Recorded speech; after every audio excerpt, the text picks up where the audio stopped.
Welcome back to the deep dive. So we are kicking off the new year with a look at what the biggest players in tech are doing, Right. and specifically how they're trying to fundamentally change how we interact with the devices that are, already in our homes. And today, the target is a big one. The biggest one, yeah. The biggest, most prominent screen in the house, the television. Specifically, we're diving into the latest announcements coming out of CES 2026, all about Google TV. And crucially, its deep integration of the Gemini AI. Exactly.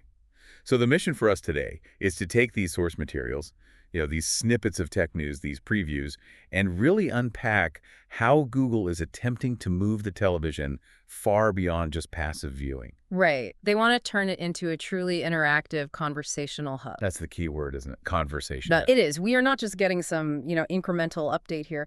The sources make it really clear that even though Gemini was first brought to Google TV devices back in November. Right. This isn't brand new tech in that sense. No, but these new features they're previewing now, they show the potential for a complete paradigm shift. This is the TV talking back to you and, genuinely helping you. It's a bold vision. Right. And it's important to note the full rollout will take time. It's starting with select TCL televisions. Before a broader deployment to other Google TV devices in the months ahead. Right. But you should know the baseline requirements if you want to be ready for this. Okay, let's talk brass tacks on what you actually need. Right. To run these advanced Gemini features, your device has to be running Android TV OS 14 or higher. And that's a key detail. It really is, because it immediately tells you that if your TV is a few years old, you might not get this upgrade. You need modern hardware, modern software. And the obvious things, of course. An active internet connection, and a Google account. Those technical requirements, they signal that this isn't just some new voice command layer. Yeah. It requires significant processing power, deep integration. It's sort of the cost of entry for shifting from, traditional viewing to this new large-screen conversational interface. Okay, so let's jump right into the first pillar of this change, which is redefining content discovery. We've all been there, right? Trapped in the endless menu scroll, the dreaded genre filter, or, my favorite, that frustrating attempt to find something that appeals to two very different people in the same room. Oh, absolutely. And what's fascinating here is the core premise. It's about shifting away from explicit metadata navigation. Clicking on action, then sci-fi, then 90s. Exactly. And moving to pure natural conversation. Gemini for Google TV is optimized to understand context and intent, which is something a traditional search bar or menu just can't handle. The flexibility they showed is, it's genuinely impressive. You can ask for recommendations based on a blend of two people's tastes. Right. So say you love gritty sci-fi and your partner is obsessed with, historical costume dramas. A classic conf. Gemini can actually try to find that sweet spot. Maybe a period piece with complex political intrigue that just happens to be set on Mars. Ideally, yeah. But the implication there is profound. Gemini is moving beyond that simple, if you watched X, you might like Y model. It's way beyond that. It's processing complex, often conflicting user profiles and intentions. It's really challenging the entire UI model of modern streaming services, which, are still basically designed around the linear logic of a database. But wait, when you blend taste, don't you often get, really bad results? Is this truly intelligent blending, or is it just generating some weird low denominator suggestion? Well, the sources suggest this is where that AI context engine really shines. It's built to handle ambiguity. So if you can only describe the plot, or maybe name just one of the actors in a movie you saw years ago, Right. Gemini can bridge that memory gap. Think about that specific, really relatable example they gave. What's the new hospital drama everyone's talking about? Exactly. That's the critical difference. That's how people actually talk, not using keywords. You're asking for social consensus, but filtered by what's available for you to watch right now. And it goes beyond just finding new stuff. A really high utility feature they mentioned is being able to catch up on a favorite series by getting a recap of the plot. Oh, that solves a universal problem. You come back to a show after a long break and you've forgotten every single character relationship, every plot twist. Happens all the time. That's pure utility, not just discovery. And the response itself, it isn't just a simple text list, which is so key to leveraging that massive screen. The sources say that Gemini responds using a new visually rich framework. What does that actually mean for you at home? It means the response isn't some tiny sidebar. Imagine asking a question, and the answer isn't just text, but it instantly populates half the screen with, say, a rotating image, a quick synopsis box, maybe a few key cast links. All tailored specifically to what I just asked. Exactly. If you ask about a sports score, the framework dynamically changes to prioritize that real-time data and imagery. It's making search results feel less like an index and more like a tailored, instantaneous magazine spread. It's optimizing every square inch of the television. Okay, so if Gemini can find content for us, the next natural question is, can it teach us too? And that brings us to the second pillar, the TV as educator. And this is it's a significant philosophical pivot for Google. Right. They are explicitly positioning the TV screen as a utility that can be used for more than just entertainment. It turns the living room screen, which is often seen as, distraction, Into a learning tool. into a learning tool. The specific feature they showed at CES demonstrates this beautifully. When a user asks a question about a concept they want to learn about, the TV offers what they call a deep dive into the topic. The mechanism itself seems designed for shared learning, right? For the whole family. That's the idea. The deep dive isn't some complex, jargon-heavy documentary.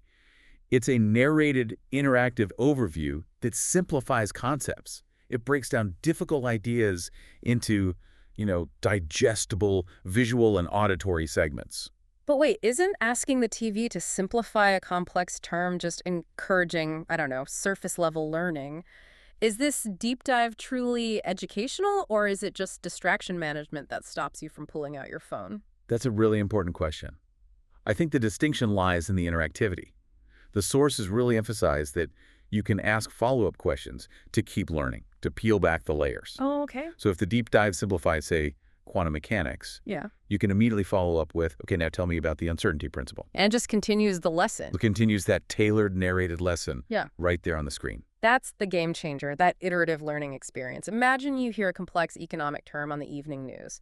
Instead of pouring out your phone and getting hit with, 10 overwhelming academic papers, you just ask the TV, and it gives you a simplified, narrated, visual explanation that's suitable for a grade schooler, which you can then expand on if you want to. And if we connect this to the bigger picture, this really reflects AI's ability to not just recall facts, but to synthesize and present complex topics tailored to the listener's level, all while using that huge screen for visual context. It's personalized content delivery, but for education. Exactly, helping to manage that information overload you get when you try to do traditional internet research. Okay, moving from learning to creating. The third area focuses on how Gemini is helping us reimagine our own personal media and memories. The TV screen is no longer just this passive display for streaming. It's turning into a kind of post-production studio. The AI is becoming the curator and the creative editor of our own lives. And it starts simply with integration with Google Photos. Gemini lets you query your entire photo library using natural language. So you can search for specific people, dates, moments, without scrolling through years and years of files. Yeah, so instead of show me photos from last summer, you can say, Find the photos of Aunt Carol wearing that ridiculous green hat at the beach. exactly. That's high-precision search on a massive personal database. But the creation aspect is where the excitement really builds. Once you find those photos, the Gemini AI lets users apply artistic styles. They're calling it Photos Remix. Which means instantly reformatting your photos and videos into different visual styles without needing any complex third-party software. Photos Remix sounds cool, but the real fun, I think, is turning those static pictures into something cinematic. The sources highlight the ability to transform static memories into these cinematic, immersive slideshows. Right. This makes the TV screen the center of memory sharing, not just a passive display. Well, it democratizes high-end editing and presentation. The AI handles all the sophisticated stuff, the transitions, the pacing, the visual sequencing. You don't need a laptop or dedicated software or hours of manual work. The AI just builds a professional-looking memory montage for you instantly. And this is where the specific tech details come into play. Ah, yeah, the sources drop some specific tool names, which suggests Google is really embedding its own generative AI power right into the TV experience. They did. We heard mention of two specific generative AI tools. Nano Banana and Veo. Users can apparently use these to reimagine personal photos or even create original media directly on their television. And that's a crucial detail. For anyone listening who might not be familiar, Nano Banana and Veo are Google's high-end video and image creation engines. So the fact that the TV is the access point for these tools. It just emphasizes the screen's transition from a passive display to an active creation and editing surface. It's turning your living room into an accessible AI-powered media studio. The key takeaway is that shift from consumption to creation, all using the large screen experience. Now, all those previous features are flashy, they capture the headlines, but this next section is about pure, unadulterated utility. My favorite kind. Section 4 focuses on the quality of life upgrade, voice-activated settings. This is the part that solves a deep, common annoyance for so many people. This feature was described in the source material as, and I quote, perhaps the most useful feature. And I have to say, I completely agree. Me too. Because it removes the most common source of frustration with high-tech TVs. The settings menu nightmare. Oh, we've all been trapped in that menu spiral. You settle into a movie, you're 30 minutes in, and you realize the picture quality is off or the sound is muddy. Yep.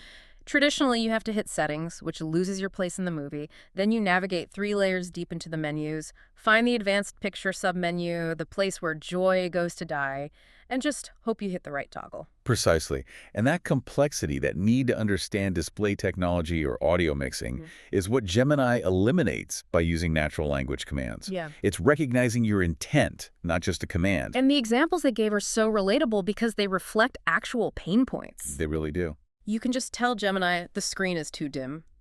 Or my eternal frustration with modern cinema mixes, you tell Gemini, I can't hear the dialogue. And this is where the AI context engine really has to shine, because these are complex issues. When you say, I can't hear the dialogue, the TD could potentially adjust 3 different things, right? The center channel volume, the clarity enhancer. Maybe it even switches the whole sound profile from cinema to voice boost.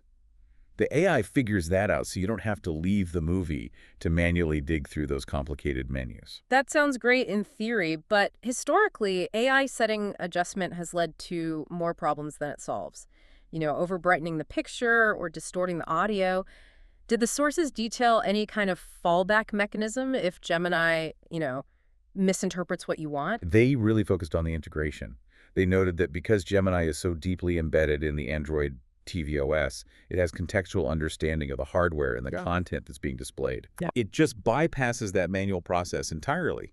It uses a single conversation to achieve system optimization.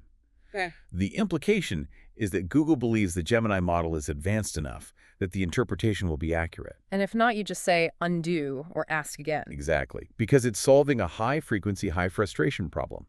And that level of utility, that really delivers on the promise of integrated AI. Right. So if we look across the board at all these announcements, we really see 4 key pillars of change driven by Gemini. Right. We have enhanced conversational search, education through these deep dives, media creation and personalization, and then that seamless system optimization. And they all boil down to leveraging the large screen experience, right? And integrating simple natural language solutions to bypass all that menu confusion and information overload that usually comes with complicated tech. It's making the TV smarter so we don't have to work as hard to use it. Exactly. The television is no longer just a passive display that reflects whatever signal it receives. It's becoming a fully conversational, utility-based device that manages learning, creativity, and its own technical performance. It's an agent in the room. It's guiding you through media consumption and creation. That shift from a passive receiver to a conversational utility hub, that is massive. Yeah. The television is essentially acting as a primary interface for generative AI inside the home. Which raises a pretty important question for you to consider, building on everything we've just talked about. I mean, if a TV running Gemini can provide these narrated deep dives to simplify complex topics. And use natural language to optimize its own performance without you ever navigating a menu. Think about what other traditional home devices might soon be entirely managed and repurposed by a conversant AI engine. If the screen becomes this versatile tool for both education and creation, what does this huge shift mean for the future of screens? And, all user interaction points throughout the rest of the connected home. That's food for thought indeed. We're moving toward a home where we talk to our devices to manage their performance, not just their content. It's a big change. And that wraps up our deep dive into the future of Google TV and Gemini at CES 2026. Thank you for joining us. We'll see you next time.